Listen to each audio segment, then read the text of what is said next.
Welcome back guys. तो चलिए शुरू करते हैं part 2 the living world, class 11th biology, chapter 1। All living organism grow, सभी लिविंग ऑर्गेनिज्म ग्रो करते हैं, वृद्धि करते हैं। Increase in mass and increase in number of individual are twin characteristic of growth. तो देखिए ग्रोथ का मतलब क्या है। ग्रोथ का मतलब है यहाँ पर कि एक तो जीव के भार में वृद्धि होना और दूसरा उसकी जैसे उसकी जो बॉडी में जो सेल्स हैं उनकी संख्या बढ़ना। यानी कि एक तो उसकी वृद्धि होगी कैसे, बाई मास, वेट के द्वारा, और दूसरा उसकी ग्रोथ होगी। ग्रोथ यानी उसका जो शरीर का आकार है वो बढ़ेगा। क्लियर। उसके बाद में क्या है, a multicellular organism, just a minute, grow by cell division. तो कोई भी मल्टी सेल्यूलर ऑर्गेनिज्म हो वो उसकी ग्रोथ कैसे होती है, जब उसके बॉडी के अंदर सेल डिवीज़न होता है। तो देखिए हमारी जैसे फॉर एग्जांपल ह्यूमन बीइंग, तो ह्यूमन बीइंग क्या एक मल्टी सेल्यूलर ऑर्गेनिज्म है। तो हमारी बॉडी में भी सेल डिवीज़न होता है।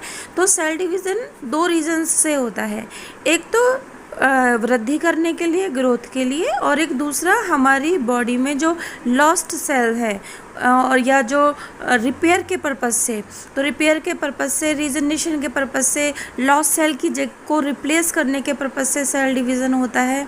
और हमारी जो बॉडी है उसकी लेंथ बढ़ाने के लिए होता है, ओवरऑल ग्रोथ के लिए होता है। In plants this growth by cell division occurs continuously throughout their life span.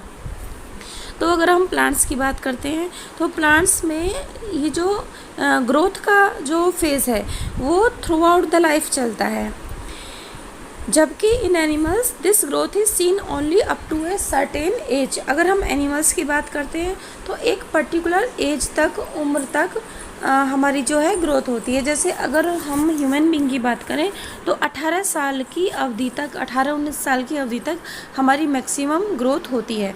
और उसके बाद में जो हमारी ग्रोथ है वो बहुत ज़्यादा क्या होती, धीरे धीरे क्या होती चली जाती है, स्लो होती चली जाती है। तो अगर हम देखें तो इसके पीछे हमारे हार्मोन्स जिम्मेदार होते हैं, ग्रोथ हार्मोन जिम्मेदार है। However cell divisions occurs in certain tissue to replace lost cell.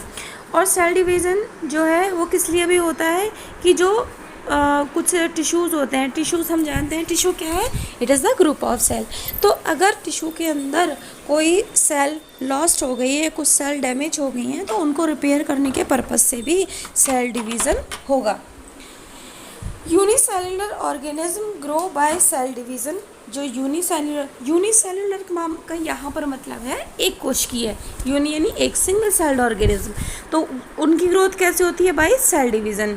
देखिए कैसे, one can easily observe this in vitro culture. In vitro का मतलब होता है inside the lab. In vitro का यहाँ पर मतलब है इनसाइड द लैब, कि अगर हम लैब में कल्चर कराकर देखें by simply counting the number of sales under the microscope. तो देखिए, तो अगर हम जैसे सपोज बैक्टीरियल सेल ले लिया, हमने कोई भी सेल ले लिया और उसको हम उन सेल्स को हम कल्चर करा रहे हैं, एक तरीके से उनको ग्रोथ करा रहे हैं, उनको न्यूट्रिएंट मीडियम देकर, और उनको हम ऑब्जर्व कर रहे हैं उनकी संख्या को under the microscope. In majority of higher animals and plants, growth and reproduction are mutually exclusive events. तो देखिए अगर हम बात करते हैं किसकी, हायर प्लांट्स की या हायर एनिमल्स की, तो वहाँ पर जो ग्रोथ और रिप्रोडक्शन है वो म्यूचुअली यानी परस्पर क्या है, एक्सक्लूसिव इवेंट है। यानी बहुत ही आप कह सकते हो विशिष्ट, एक तरीके से डिफरेंट है या विशिष्ट है। इस चीज़ को हम और आगे समझते हैं, just a minute. Yes, one must remember that increase in body mass is considered as growth. तो हमें इस बात को ध्यान में रखना है कि अगर हमारी बॉडी के भार में, हमारे शरीर के भार में वृद्धि हो रही है तो उसको हम ग्रोथ कह रहे हैं। Non living objects also grow if we take increase in body mass as a criteria for growth. Yes, अब इस लाइन का मतलब है कि अगर हम जो बॉडी मास है यानी जो भार है बॉडी का, उसको क्राइटेरिया यानी ग्रोथ का आधार उसको हम मान के चलते हैं। अगर हम ये मान के चलते हैं कि भाई हमारी बॉडी का वेट बढ़ गया, हमारी बॉडी का मास बढ़ गया है, तो इसका मतलब ग्रोथ है। तो इस हिसाब से तो जो नॉन लिविंग ऑब्जेक्ट होते हैं उनमें भी ग्रोथ होती है। कैसे देखते हैं, जैसे कि माउंटेन्स, ठीक है, boulders and sand mounts do grow, ठीक है। तो देखिए जैसे कि आपने देखा होगा कि जो पहाड़ होते हैं या फिर रेत के टीले होते हैं, क्या होते हैं, रेत के टीले होते हैं, तो इनकी जो वृद्धि होती है उनको भी हम क्या कहते हैं, ग्रोथ में कंसिडर करेंगे। कैसे देखिए कि मान के चलो पहले जो रेत का टीला था वो छोटा था, जो रेत का ढेर था, ठीक है, और धीरे धीरे हवा के जरिए या किसी भी जरिए वो उस पर और ज़्यादा मिट्टी क्या कहते हैं जमा होती गई, तो रेत जमा होता चला गया, तो धीरे धीरे वो बड़ा हो गया। ऐसे ही पहले जो पहाड़ था अगर छोटा था, फिर धीरे धीरे अगर पहाड़ बड़ा होता गया, या बाउल्डर है, जैसे कोई बड़ा पत्थर है, छोटे पत्थर होते हैं फिर बड़े पत्थर होते हैं। तो अगर हम देखें इस चीज़ को कि हाँ भाई केवल साइज़ में बड़ा होना या भार में वृद्धि होना, वो हम कहते हैं कि वो एक क्राइटेरिया है क्या, किसका, ग्रोथ का। तो हम कह सकते हैं कि जो नॉन लिविंग ऑब्जेक्ट्स होते हैं उनमें भी ग्रोथ होती है। क्लियर। अब नेक्स्ट देखिए, नेक्स्ट है यहाँ पर, however this kind of growth exhibit by non-living object is by accumulation of material on the surface। हालांकि इस तरीके की जो ग्रोथ होती है वो किसकी वजह से होती है कि जब सरफेस पर मटेरियल क्या एक्यूमुलेट यानी इकट्ठा होने लगे। कि मान के चलो कि फॉर एग्जांपल पहले इतना सा, जस्ट ए मिनट, इतना सा ये सरफेस है कोई, और यहाँ पे थोड़ी ये रेत या मिट्टी है, उसके बाद में धीरे धीरे आके और ज़्यादा रेत मिट्टी क्या हो गई, जमा हो गई, तो ये धीरे धीरे क्या होता चला गया, बड़ा होता चला गया।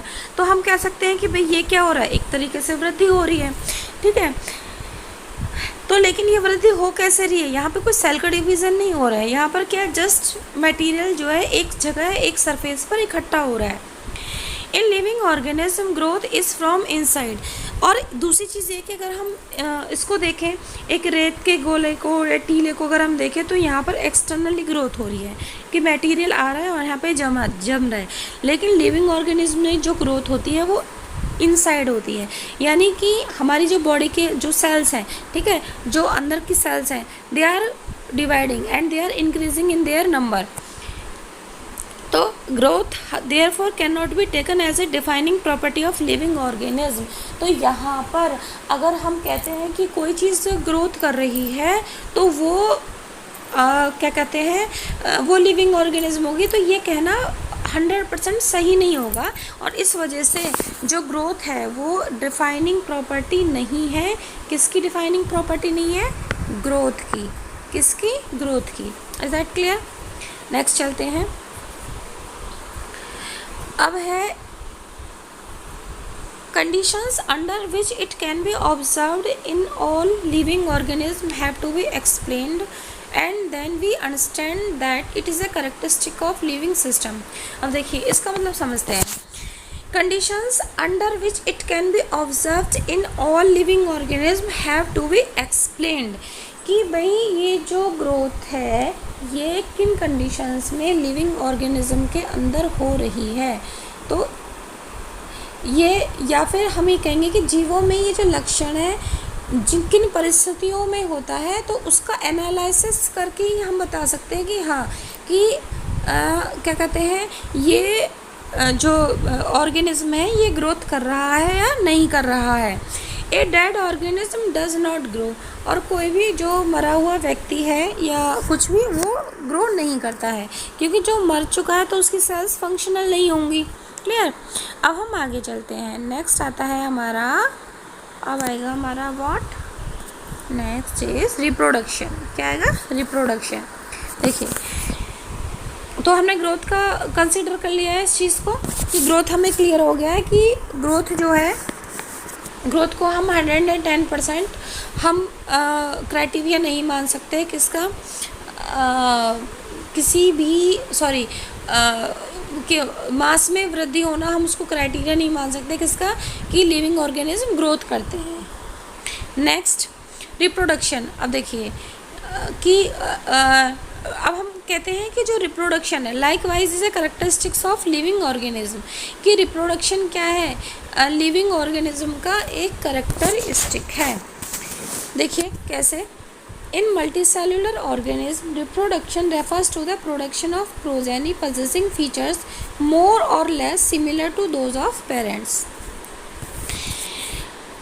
मल्टीसेलुलर ऑर्गेनिज्म के अंदर रिप्रोडक्शन का मतलब क्या होता है, रिप्रोडक्शन का मतलब होता है मल्टीसेलुलर के अंदर कि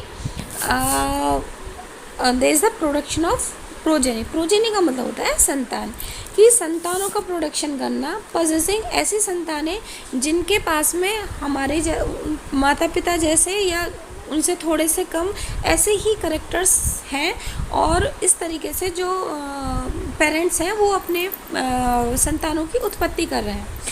invariably and implicitly we refer to sexual reproduction.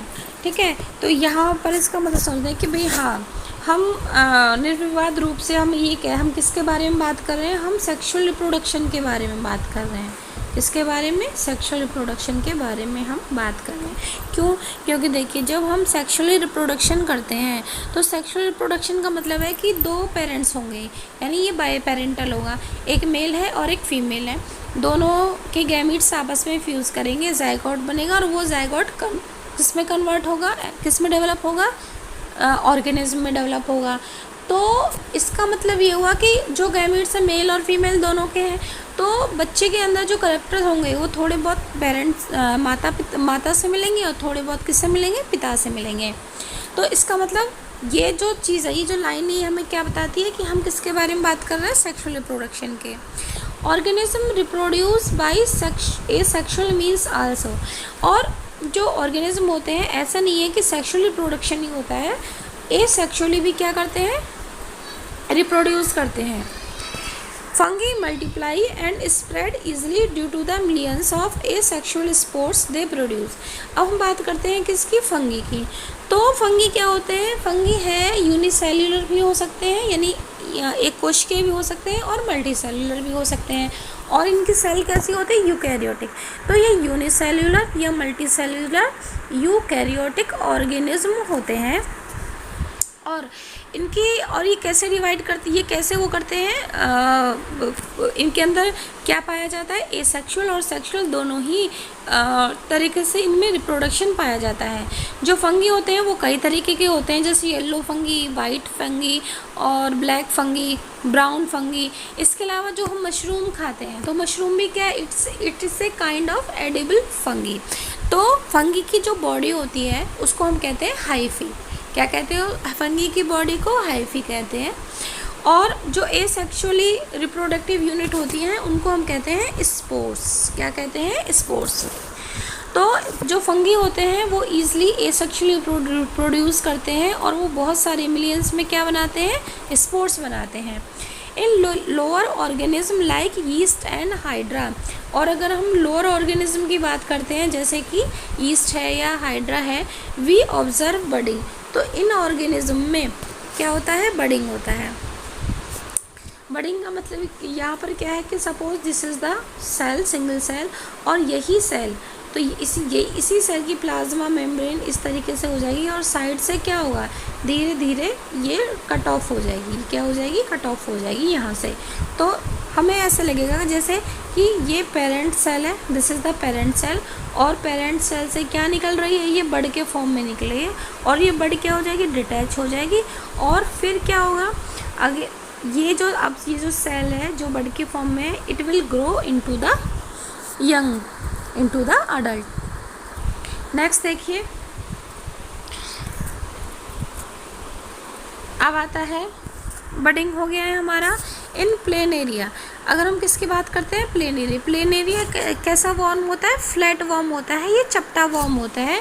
We observe true regeneration. अब यहाँ रीजनरेशन का मतलब क्या है, उस चीज़ को हम समझते हैं। That is a fragmented organism regenerate the lost part of its body and becomes a new organism. तो इस चीज़ को हम समझेंगे अच्छी तरीके से कि सपोज ये हमने जस्ट ए मिनट थोड़ा सा ये हमने फ्लैट फॉर्म बना लिया है, क्लियर। और इसके हमने क्या कर लिए, फ्रेगमेंट कर लिए, टुकड़े कर लिए। तो अब हमारे पास में कितने टुकड़े हैं, अब हमारे पास में 3 टुकड़े हैं, ओके। एक टुकड़ा ये है, एक टुकड़ा ये है और एक टुकड़ा ये नीचे का है, ओके।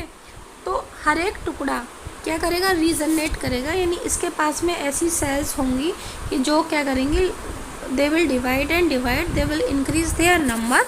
और नंबर इंक्रीज करने के साथ साथ पूरा जो ऑर्गेनिज्म है, सपोज जैसे हमने इस वाले पार्ट को ले लिया है, इस वाले पार्ट को, तो ये पूरा इस पार्ट की जो सेल्स हैं they will divide again and they will form the last part of the organism. Is that clear.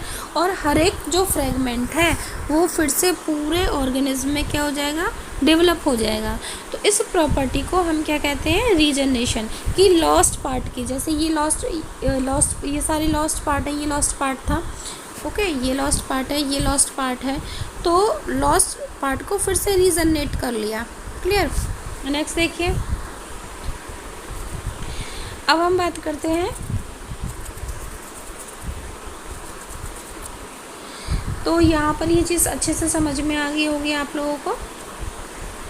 अब हम बात करते हैं किसकी, the fungi, the filamentous algae and the protonema of Moses. Fungi की हमने बात कर ली, फिलामेंटस एल्गी। देखिए जब हम प्लांट किंगडम पढ़ते हैं तो प्लांट किंगडम में सबसे पहले हम क्या पढ़ते हैं, एल्गी, क्योंकि एल्गी को हमने किस में इंक्लूड किया है, प्लांट किंगडम में इंक्लूड किया है।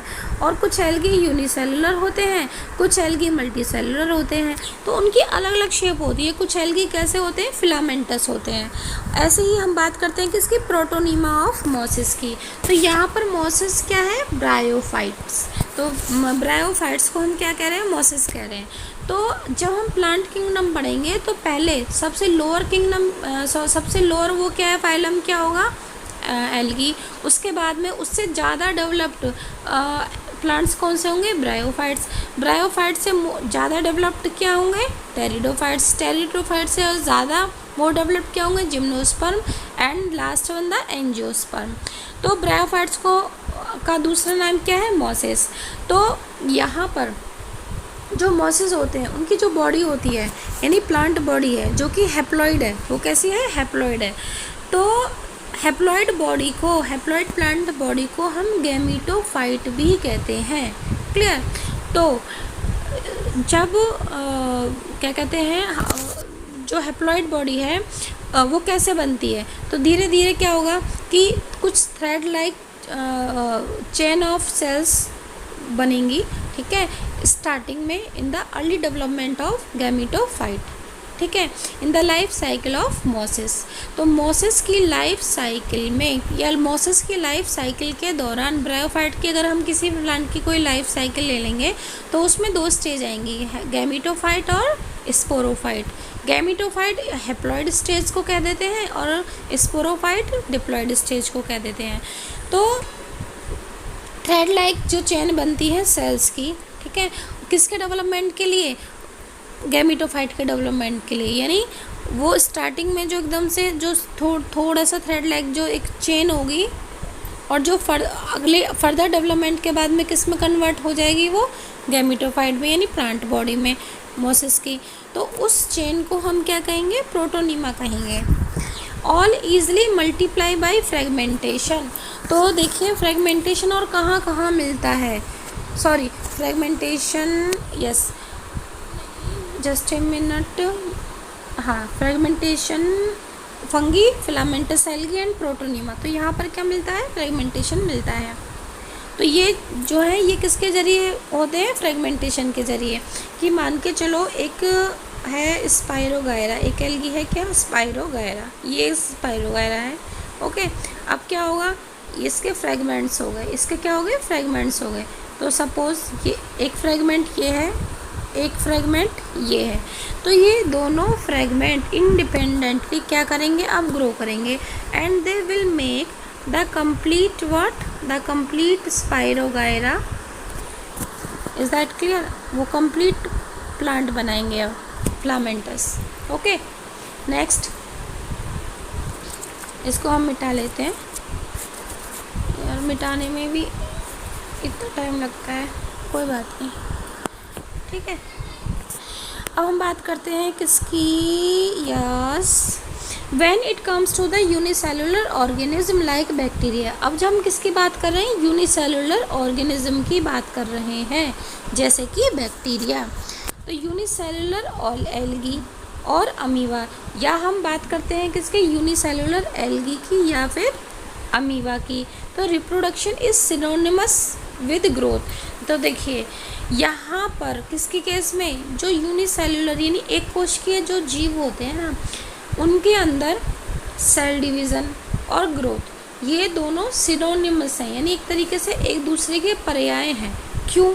क्योंकि सिंगल सेल्ड ऑर्गेनिज्म में जो ग्रोथ होगी, ग्रोथ का मतलब क्या है, increase in their number, increase in cell number. तो भाई सेल्स का इंक्रीज, सेल कब इंक्रीज करेंगी नंबर में, जब सेल का क्या होगा, डिवीज़न होगा। सपोज़ ये एक बैक्टीरियल सेल है और ये सेल डिवाइड हुई, तो सपोज़ इसने क्या 2 सेल बना दी, क्लियर। तो नंबर ऑफ सेल्स इंक्रीज हो गए, पहले एक पेरेंटल सेल थी और अब 2 पेरेंटल सेल हैं। तो जब, तो ये जो 2 सेल बनी है, डॉटर सेल जो बनी है, ये किसके थ्रू बनी है, सेल के डिवीज़न के थ्रू बनी है। तो इसलिए सेल डिवीज़न, और इसी चीज़ को increase in number of cells, इसी को हम क्या कह रहे हैं, ग्रोथ कह रहे हैं। तो इसलिए हम ये कह सकते हैं किसके अंदर, कि in case of unicellular organism क्या है, growth and the cell division is synonymous, यानी कि एक दूसरे के समान है। अब हम बात करते हैं next, we have already define growth is equivalent to increase in cell number और मास। तो हम पहले ही इस ग्रोथ को हम डिफाइन कर चुके हैं कि वो किसके इक्विवेलेंट है, या तो इंक्रीज इन सेल नंबर या फिर मास, बॉडी के overall mass. Hence we notice that in single celled organism, अतः हमने ये नोटिस किया है कि जो सिंगल सेल्ड ऑर्गेनिज्म है, we are not very clear about the uses of these 2 term, growth and reproduction. तो अगर इस एंगल से हम देखते हैं तो ये जो ग्रोथ एंड रिप्रोडक्शन है, ये दोनों टर्म्स ये आपस में मिलते जुलते हैं, ये अलग अलग नहीं है, मतलब एकदम से क्लियर नहीं है, कुछ क्लियर नहीं है इसका। क्यों? क्योंकि ग्रोथ और रिप्रोडक्शन ये एक दूसरे के क्या है, अभी हमने देखा था, एक दूसरे के क्या है, एक तरीके से पर्याय है, सिनोनिम है। Further there are many organism which do not reproduce. इसके अलावा भी बहुत से ऐसे ऑर्गेनिज्म हैं जो कि रिप्रोड्यूस ही नहीं करते हैं, जैसे कि म्यूल्स हो गए, खच्चर हो गए, स्टेराइल वर्कर भी हो गई। तो जो हमारी मधुमक्खियों का छत्ता होता है, तो मधुमक्खियों में हनी बी में सोशलाइजेशन होता है, उसमें क्वीन होती है, उसमें वर्कर बीज होती हैं, और उसमें क्या होता है, उसमें एक मेल भी होती है, उसका काम सिर्फ क्या होता है, उसका काम होता है सिर्फ फर्टिलाइज़ करना। इसके अलावा इनफर्टाइल ह्यूमन कपल होते हैं, क्या होते हैं, इनफर्टाइल ह्यूमन कपल होते हैं, यानी ऐसे कपल, ऐसे मानव कपल, यानी हस्बैंड वाइफ, जिनको कोई प्रॉब्लम है, and they are not able to reproduce the progeny. Hence reproduction also can not be an all inclusive defining characteristic of living organism. तो इसका मतलब क्या हुआ कि हम रिप्रोडक्शन को भी नहीं कह सकते, क्या नहीं कह सकते, कि रिप्रोडक्शन क्या है, एक डिफाइनिंग करेक्टरिस्टिक है किसका, लिविंग ऑर्गेनिज्म का। यानी रिप्रोडक्शन भी लिविंग ऑर्गेनिज्म को डिफाइन नहीं करता, क्योंकि लिविंग ऑर्गेनिज्म रिप्रोडक्शन करते हैं, लेकिन कई ऐसे सारे लिविंग ऑर्गेनिज्म कि जो कि रिप्रोडक्शन नहीं करते हैं। तो इसका मतलब ये तो नहीं हुआ कि वो लिविंग ऑर्गेनिज्म नहीं है। जो वर्कर भी हैं दे डू नॉट रिप्रोड्यूस, तो इसका मतलब ये नहीं कि वो लिविंग नहीं है, या जिन कपल्स को प्रॉब्लम होती है and they are not able to reproduce, तो इसका मतलब ये नहीं हुआ कि वो क्या नहीं है, लिविंग ऑर्गेनिज्म नहीं है। तो इसलिए रिप्रोडक्शन को भी डिफाइनिंग कैटेगरी नहीं माना गया है, या डिफाइनिंग करेक्टरिस्टिक नहीं माना गया है किसका, लिविंग ऑर्गेनिज्म का। Of course no non living object is capable of reproducing और रेप्लिकेटिंग बाई इटसेल्फ। हालांकि कोई भी मृत ऑब्जेक्ट जो होता है वो कैपेबल नहीं होता है किसका, रिप्रोडक्शन करने के। नेक्स्ट देखिए, another characteristic of life is क्या है, मेटाबॉलिज्म। अब हमने ग्रोथ पढ़ लिया, ग्रोथ डिफाइनिंग फीचर नहीं है, क्योंकि ग्रोथ को हम दूसरे एंगल से देखें तो पर्वत भी ग्रोथ कर रहा है, रेत का टीला भी ग्रोथ कर रहा है, वो नॉन लिविंग है। हमने रिप्रोडक्शन को भी कह दिया कि भाई रिप्रोडक्शन भी नहीं है, क्योंकि रिप्रोडक्शन ऐसे लिविंग ऑर्गेनिज्म है जो रिप्रोडक्शन नहीं करते हैं। अब हम लेते हैं क्या, नेक्स्ट मेटाबॉलिज्म। कौन सा फीचर, मेटाबॉलिज्म। अब देखिए इसमें क्या है मेटाबॉलिज्म में, all living organism are made of chemicals. जितने भी लिविंग ऑर्गेनिज्म हैं वो केमिकल्स के बने हुए हैं। अब देखिए कैसे, अगर हम बात करते हैं कि हमारी बॉडी किससे बनी है, सिंपल ऑर्गन सिस्टम से। ऑर्गन सिस्टम किससे, ऑर्गन से। ऑर्गन्स किससे, टिश्यू से। टिश्यू किससे बने हैं, सेल्स से। सेल्स किससे बनी है, सेल ऑर्गेनेल्स से। सेल ऑर्गेनेल्स किससे बने हुए हैं, बायोमोलिक्यूल्स से, ठीक है। और इसके अलावा सेल्स में और क्या होते हैं, तरह तरह के केमिकल्स होते हैं, है ना, बायोमोलिक्यूल्स होते हैं, मिनरल्स होते हैं। Is that clear. और तो हमने क्या कह दिया कि जो लिविंग ऑर्गेनिज्म है वो किसके बने हैं, केमिकल्स के। These chemicals small and big, तो ये केमिकल्स छोटे भी होते हैं बड़े भी होते हैं, बिलोंग टू वेरियस क्लास, जो कि वेरियस क्लास से क्या करते हैं, बिलोंग करते हैं, साइज, फंक्शन एट्सेट्रा। और जैसे हमारी जो सेल्स हैं, सेल्स में एंजाइम्स भी मौजूद हैं, और केमिकल्स में सभी चीज़ें आ जाती हैं, बायोमोलिक्यूल्स आ जाते हैं, जितने भी बायोमोलिक्यूल्स हैं, ठीक है, चाहे carbohydrate, fat, protein, lipid, steroid, enzymes, hormones, everything. Clear. तो हमारी बॉडी के सेल्स में ये जो चीज़ें हैं, ये जो केमिकल्स हैं कॉन्स्टेंटली बन रहे हैं एंड चेंज हो रहे हैं into some other biomolecules. Clear. तो आपस में क्या हो रहा है, इनका इंटर कन्वर्जन हो रहा है। क्लियर। दीज कन्वर्ट, जैसे कि फॉर एग्जांपल क्या कहते हैं, हमने क्या किया, हमने सपोज हमने खाना खाया, हमने आलू खाए, तो आलू से हमें क्या मिला, स्टार्च मिला। हमारी बॉडी में स्टार्च जो है किसी और चीज़ में क्या होगा, कन्वर्ट होगा, स्टोर्ड फॉर्म में कन्वर्ट होगा। और जब हमारी बॉडी को एनर्जी की ज़रूरत होती है तो हमारी बॉडी न्यूट्रिएंट्स को क्या करती है, तोड़ती है। तो तोड़ के क्या प्रोड्यूस करती है, carbon dioxide, water and energy. तो हमारी बॉडी के सेल्स में जो केमिकल्स मौजूद हैं उनका इंटर कन्वर्जन चलता रहता है, ठीक है। कुछ चीज़ें छोटी छोटी जुड़ के बड़ी चीज़, कॉम्प्लेक्स चीज़ें बनाती हैं, और कुछ कॉम्प्लेक्स चीज़ें जो होती हैं वो टूट कर छोटी छोटी चीज़ें बनाती हैं। तो इस तरीके के जो कन्वर्जन्स होते हैं उनको हम क्या कहते हैं, केमिकल रिएक्शंस कहते हैं या मेटाबॉलिक रिएक्शंस कहते हैं। There are thousands of metabolic reactions occurring simultaneously inside all living organism। तो हज़ारों मेटाबॉलिक रिएक्शंस हैं, ठीक है, जो कि एक साथ हो रही हैं किस सभी जीवों के अंदर। Be there, just a minute, unicellular और मल्टी सेल्युलर। तो चाहे ऑर्गेनिज्म यूनिसेल्युलर हो या ऑर्गेनिज्म क्या हो, मल्टी सेल्युलर हो। All plant, animal, fungi and microbe exhibit metabolism. जितने भी प्लांट्स हैं, जितने भी एनिमल्स हैं, जितनी फंगी है या माइक्रोब है, सभी के अंदर क्या होता है, मेटाबॉलिज्म होता है। तो मेटाबॉलिज्म क्या है, मेटाबॉलिज्म का मतलब है the phenomenon of occurring metabolic reactions in our body. Clear. तो जितनी भी total, the sum total of all the chemical reactions, तो जितनी भी केमिकल रिएक्शंस हैं जो कि हमारी बॉडी में हो रही हैं, तो उन सबको कलेक्टिवली आपने क्या कह दिया, मेटाबॉलिज्म कह दिया। No non living object exhibit metabolism. जबकि किसी भी नॉन लिविंग ऑब्जेक्ट के अंदर मेटाबॉलिज्म की जो फिनोमिना है वो नहीं होता है। Metabolic reactions can be demonstrated outside the body in cell free system. तो अगर हमें मेटाबॉलिक रिएक्शंस को डेमोन्स्ट्रेट करना है, उनको प्रदर्शित करना है, दर्शाना है बॉडी के बाहर, तो हमें कोई सेल फ्री सिस्टम लेना होगा। एंड सेल फ्री सिस्टम का मतलब है नॉट आउटसाइड द सेल, कोशिकाओं के बाहर। यानी हम लैब में कोई एक्सपेरिमेंट कर रहे हैं और हम बायोलॉजिकली या बायो की लैब में या केमिस्ट्री लैब में कोई कंपाउंड बना रहे हैं या कोई केमिकल बना रहे हैं, क्लियर। तो वो एक तरीके से सेल फ्री सिस्टम क्या है कि हम लैब में टेस्ट ट्यूब के अंदर कोई इस तरीके से हम कोई प्रोडक्ट बना रहे हैं। An isolated metabolic reaction outside the body of an organism performed in a test tube is neither living nor non living। तो जब हम इस तरीके की टेस्ट ट्यूब के अंदर कोई रिएक्शन करते हैं, कोई मेटाबॉलिक या कोई केमिकल रिएक्शन करते हैं, तो उसको हम ना तो लिविंग कहेंगे ना ही नॉन लिविंग कहेंगे।